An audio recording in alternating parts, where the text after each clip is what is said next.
Alright, what's up guys? Ninja Deathstrike here, bringing you another Pokemon Showdown battle. And today is Monday. I'm not recording this on Monday, but I think you will see it on Monday, which means I am probably at work. Got a temporary job, but it's going to be full-time for the next few months, so what that will do to my content, I'm not entirely sure. I will still at least try and get you battles once a week, maybe some magic, and a pack opening or two. Since there's a new set coming out, I'm assuming that I'll want to open those packs. It's just going to be hard to find time to record when the house isn't full of other people, so we'll have to see how that goes. But anyhow, that's what's going on. That means I'm probably not going to start a new LP right now, because I don't know how this work schedule is going to work out. So we'll have to wait and see. Hang tight. Anyhow, at least we'll get battles coming to you. Those are the most popular anyhow, so I'd like to keep those, and the other stuff is hit or miss, it seems. So, let's get into the battle. I'm going to be up here at the top for both of these matches. You'll notice I do have a new team member. Switched out Sableye. I'm trying out Metagross. I was going to switch out Togekiss, but it did so much work. I wanted to leave him in, so I decided to try it without Sableye. I probably like Sableye better. I also have Rotom Wash in now because it's super good, and I should have probably been using it from the beginning. So I believe this is a defensive one. This battle's a little old, so I don't exactly remember the set, but I know it's the defensive one. It's got Will-O-Wisp, Volt Switch, Hydro Pump, and another move that I forget.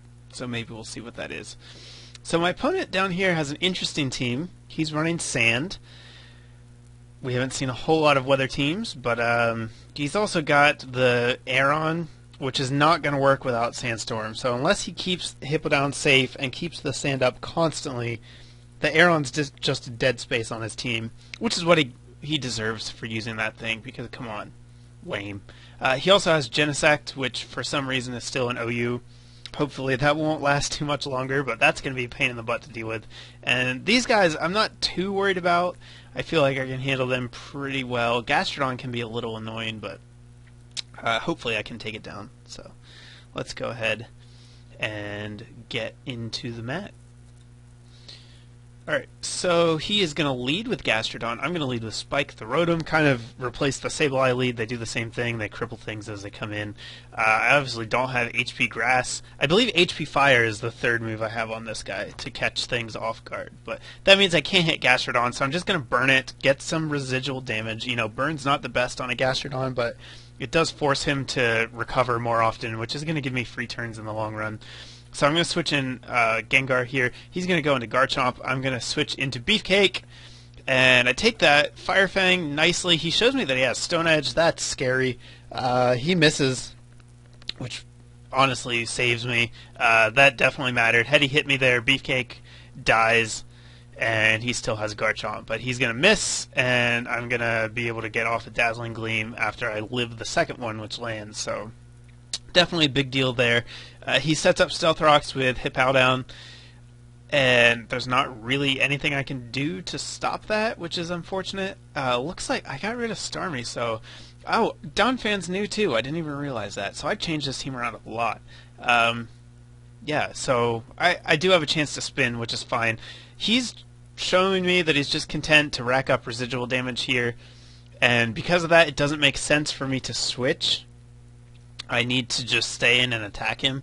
I do go for the Hidden Power Fire here. I expected him to switch probably into, I guess, Genesect, so I go for the Hidden Power there, but he just stays in, so that's fine. I'm going to get flung a Toxic Orb with this Gliscor. That's going to badly poison Tusker, my Donphan, which is definitely unfortunate. That's going to greatly reduce his usefulness, but at least I get to spin off, so I still have Dragonite's Multi-Scale intact, and that's worth the trade-off. Hippowdon comes back in here, sets up the Sand again.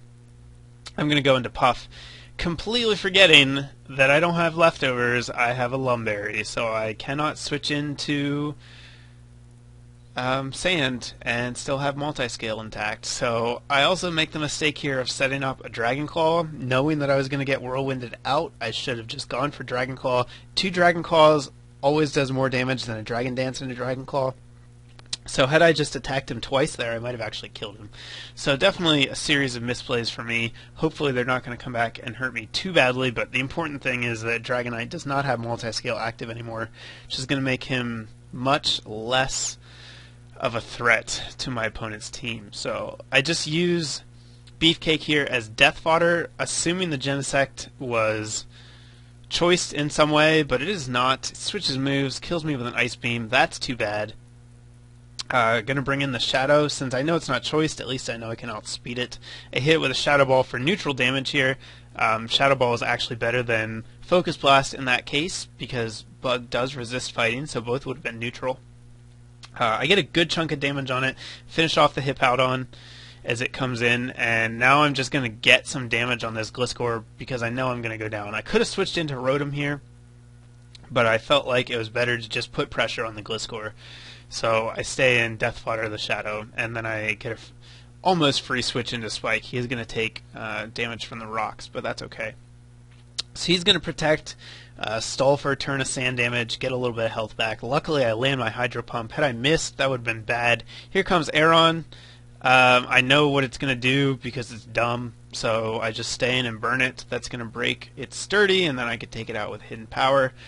And that's that. Spike was almost dead anyhow, so I don't really care about him getting endeavored. I actually ended up at only 3% less HP than I had when he went for it. So Genesect's in, and it's going to kill my team, except Puff has extreme speed, so that is just going to be enough to take him out. But yeah, I think Genesect killed everyone on that team.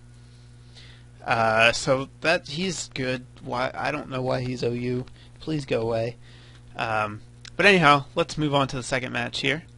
Alright, match number 2, up here at the top again, same team. Here's my opponent's team. It's not the best, let's be honest. He's got a lot of questionable choices. Here's Whimsicott. We haven't seen Whimsicott for a long time. And I love Whimsicott. You know, if you've watched my videos for a while, you'll know that I've used it quite a lot when Black and White had first come out to great effect. I liked it a lot. I used it in OU, did some good work. Sigilyph is kind of in the same boat. It's, you know, a lower tier Pokemon that can do a lot of damage if you don't have a counter for it, and that can perform very well in OU. Carbink is garbage. It's just bad. I don't like it. I know Robotnik is sexy, likes the Stealth Rock Explosion set, but I just think it's bad. I'd rather have almost anything than him.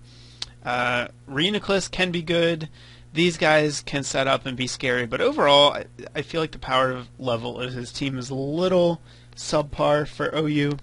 So we'll have to see how it plays out. I don't remember what happened, so I'll probably lose now that I've called him out on his team. So unsurprisingly, he leads with Whimsicott.